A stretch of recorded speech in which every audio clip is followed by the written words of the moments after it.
Hare Krishna Hare Ram. Welcome to my channel. Seethamma లేకుండా రాముడు ఉన్నాడేమో కానీ లక్ష్మణుడు లేకుండా ఒక్క క్షణం కూడా లేడనమాట.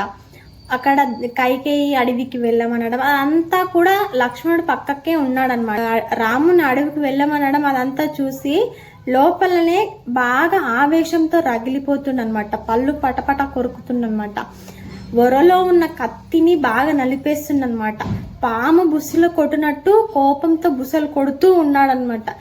అక్కడ రాముడు ఏమీ రాముని ఆజ్ఞ లేకుండా లక్ష్మణుడు ఏమీ చేయలేడు కాబట్టి అక్కడ సైలెంట్ గా ఉన్నాడు. కానీ తనలో ఒక అగ్ని రగిలిపోతూ ఉందన్నమాట. అక్కడ రామ లక్ష్మణులు వాళ్ళిద్దరు కూడా బయటకి వస్తారనమాట. ఇక్కడ నిండు పున్నమి రోజు చంద్రుడు ఏ విధంగా వెలుగుతున్నాడో ఇక్కడ రామచంద్రుడు కూడా అదే విధంగా వెలుగుతున్నాడు అనమాట. అక్కడ ప్రజలందరూ కూడా ఇక్కడ రామలక్ష్మణులు ఇద్దరు కూడా కౌసల్య భవనం వైపు వెళ్తున్నారనమాట. అక్కడ ప్రజలకు ఇంకా ఏది తెలియదు కాబట్టి ఇంకా పట్టాభిషేకానికి అన్ని సిద్ధమవుతున్నారు అని చెప్పేసి అక్కడ వాళ్ళందరూ కూడా అనుకుంటారు అనమాట. అక్కడ ప్రజలు ఎవరు ఏ విధంగా అనుకుంటున్నారంటే ఒక తల్లి ఒక తండ్రి నాకు ఇలాంటి కొడుకు ఉంటే బాగుండు అని చెప్పేసి అనుకుంటున్నారనమాట. పెళ్లి కాని కన్యలు నాకు ఇలాంటి భర్త ఉంటే బాగుండు అని చెప్పేసి అనుకుంటున్నారనమాట.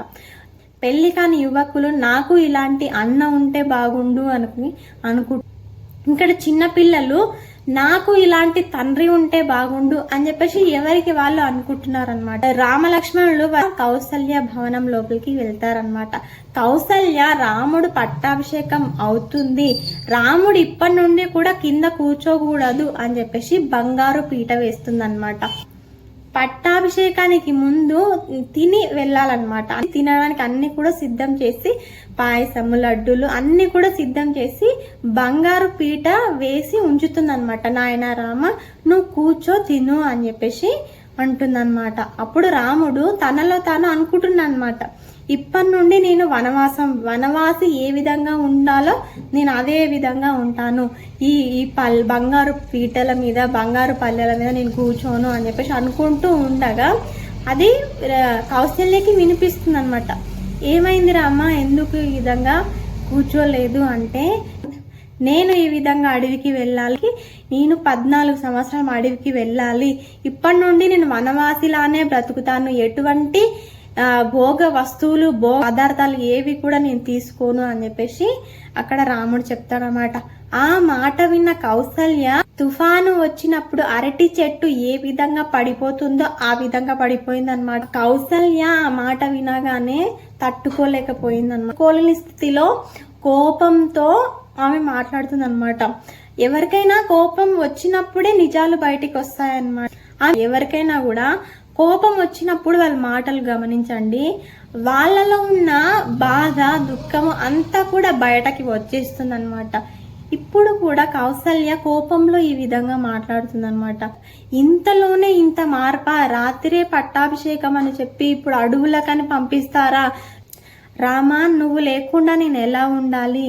నన్ను దశరథుడు గద్దిస్తాడు, నన్ను నిర్లక్ష్యం చేస్తాడు, నన్ను ఒక దాసిలాగా నన్ను చూస్తాడు.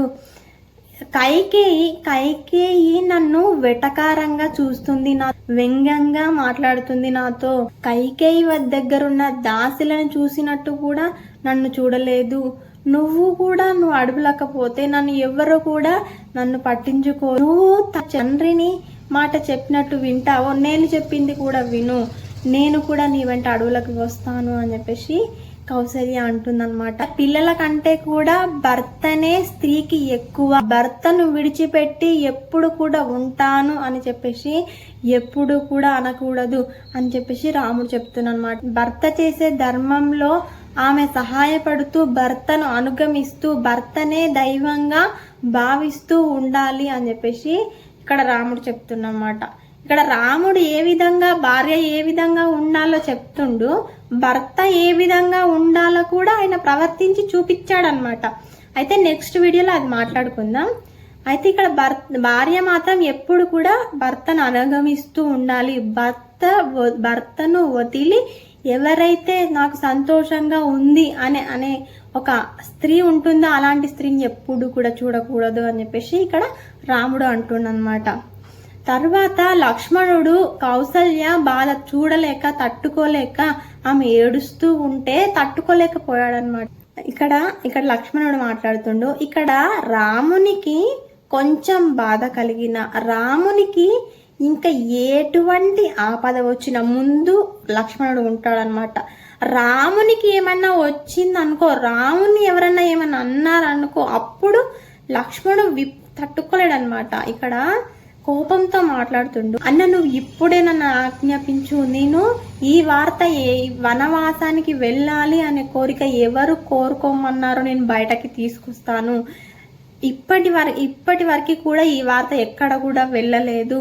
నేను సైన్యాన్ని మొత్తం కూడా మన వైపుకి తెస్తాను. ఈ అయోధ్య మొత్తం కూడా ఎవరి బలం చూసుకొని ఈ విధంగా ఉందో ఆ బలం మొత్తం కూడా మన వైపుకి తెస్తాను. నువ్వు ఇప్పుడు ఆజ్ఞాపించు, భరతునికి సంబంధించిన వాళ్ళను లేకుండా చేస్తాను అని చెప్పేసి నా పరాక్రమం చూపిస్తాను. కోదండం పట్టుకుంటే నా ముందు ఎవ్వరు కూడా నిలబడలేరు. బలం లేనివాడు, పరాక్రమం లేనివాడు దేవుడు ధర్మము అంటారు. నువ్వు ఒక్క మాట ఆజ్ఞాపించు, నేను నీకు సింహాసనం చేకూరేలా నేను చేస్తాను అని చెప్పేసి, తండ్రిని చంపేస్తాను, తండ్రిని జైలు పాలు చేస్తాను అని చెప్పేసి లక్ష్మణుడు అంటున్నాడు అనమాట. ఇక్కడ లక్ష్మణుడిని అపార్థం చేసుకోవద్దనమాట. విపరీతమైన భక్తి ఉన్నప్పుడు, కాబట్టి విపరీతమైన భక్తి ఉన్నప్పుడు అక్కడ ఈ విధంగానే మాట్లాడతారనమాట. ఆయనకి రాముడు ఎవరో తెలుసు, రాముడు సాక్షాత్ పరమాత్మ అని కూడా తెలుసు. అందుకని నాకు దేవుడు కంటే నువ్వే ఎక్కువ అని చెప్పేసి ఇక్కడ మాట్లాడుతున్నమాట. ఇప్పుడు రాముడు మాట్లాడుతున్నమాట. రాముడు అంటాడు, మనకు మంచి జరిగినప్పుడు, మనకు మేలు అంత సవ్యంగా ఉన్నప్పుడు మన తండ్రి అనుకొని మనం అప్పుడు మన తండ్రి మాట వినాలి అని, మనకి ఏది కూడా అనుకూలంగా లేనప్పుడు మన తండ్రి మాట వినొద్దు అని ఎప్పుడు కూడా అనకూడదు. ఎట్టి పరిస్థితిలోనూ మనం ధర్మాన్ని పాటించాలి.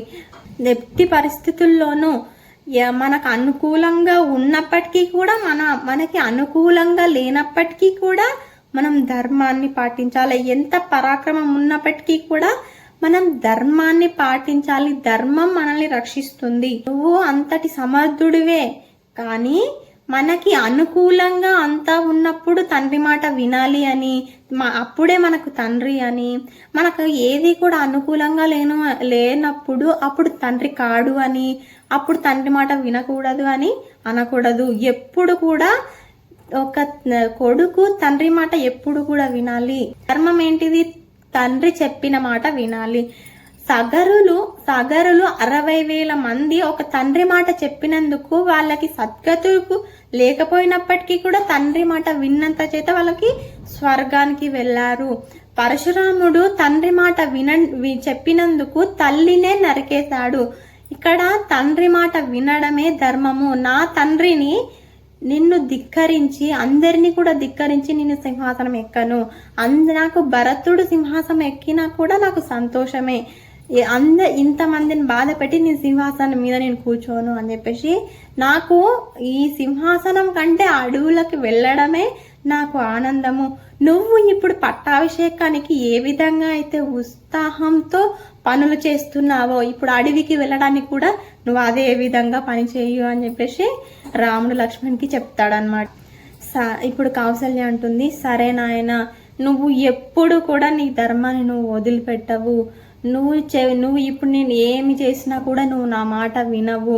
నువ్వు దృఢవ్రతునివి. నువ్వు ఎప్పుడు కూడా దృఢంగా నీ ధర్మాన్ని ఏ విధంగా పట్టుకున్నావో అదే విధంగా పట్టుకో. ఆ ధర్మమే నిన్ను కాపాడుతుంది. కన్నీళ్లు తుడుచుకొని ఆచమనీయం చేసి రామునికి రక్షా స్తోత్రం చెప్తుందన్నమాట.